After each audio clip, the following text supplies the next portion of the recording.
Hey everyone, I'm really excited to introduce you to our expert today. So, we are so lucky to have Dr. Tony Ingram on with us. She's a biological dentist and just a wealth of knowledge, especially in holistic health.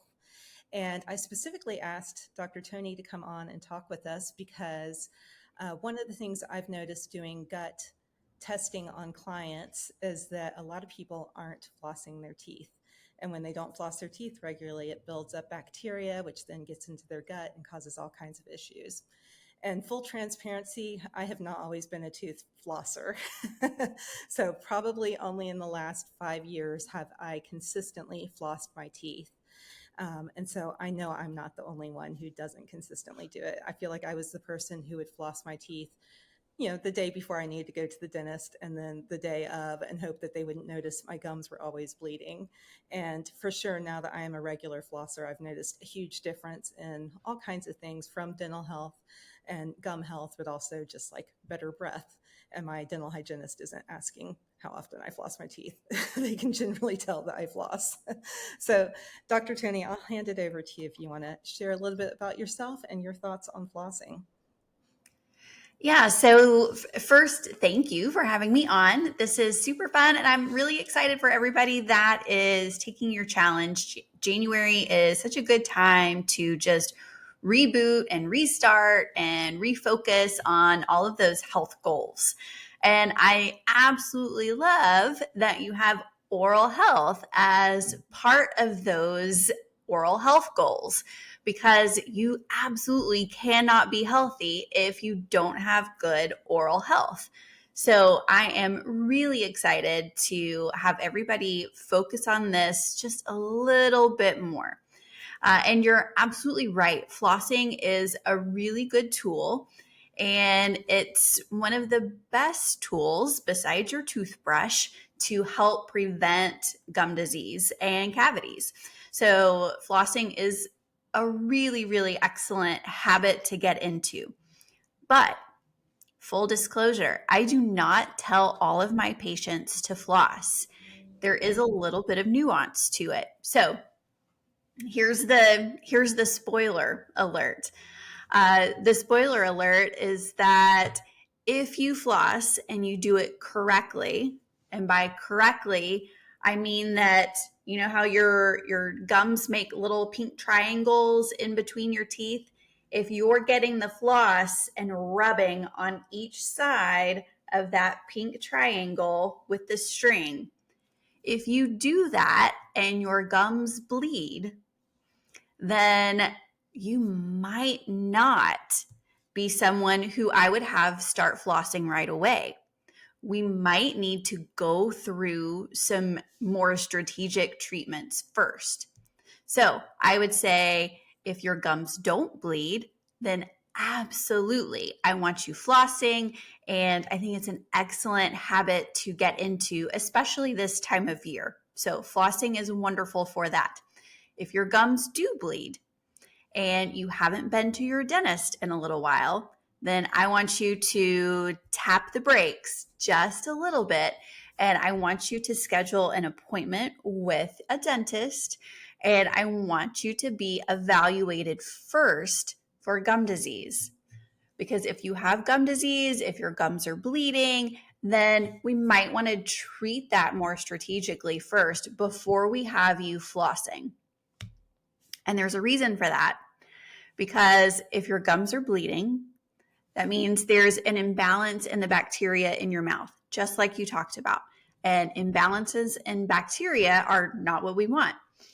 If we stimulate bleeding, meaning we're flossing and making things bleed, you're actually pushing some of that more detrimental bacteria into your bloodstream that we know can be damaging for your heart health, damaging for all kinds of areas of your health.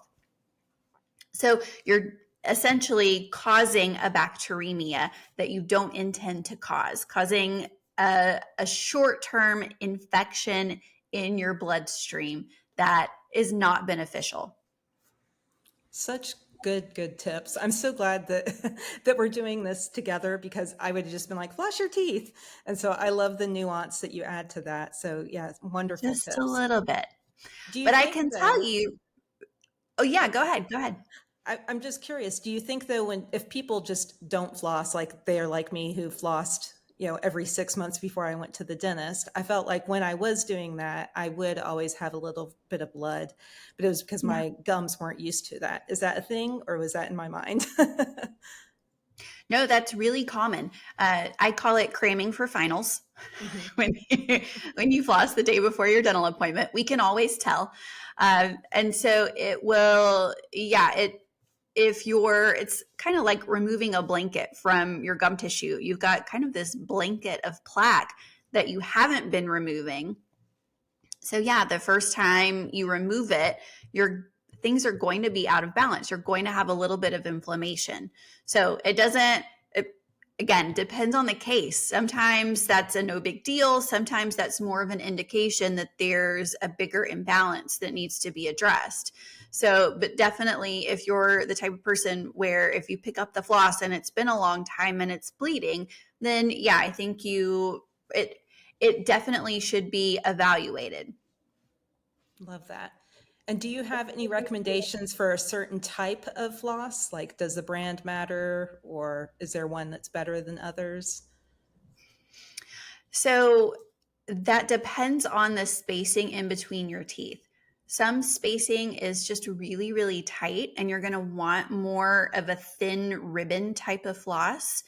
And sometimes you've got some bigger spacing and you want something that's closer to yarn almost.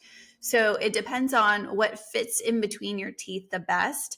I really like flosses that are made of natural fibers.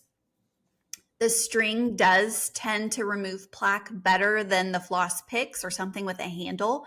Hmm. But again, if I tell an old grandpa with meat hook hands to use the string floss, it's probably not going to get done. So I'd rather it get done than not. So use what works in your hands. But yes, the string does work a little better than something with a handle. Okay. Awesome. I appreciate that. Any other tips you have for flossing?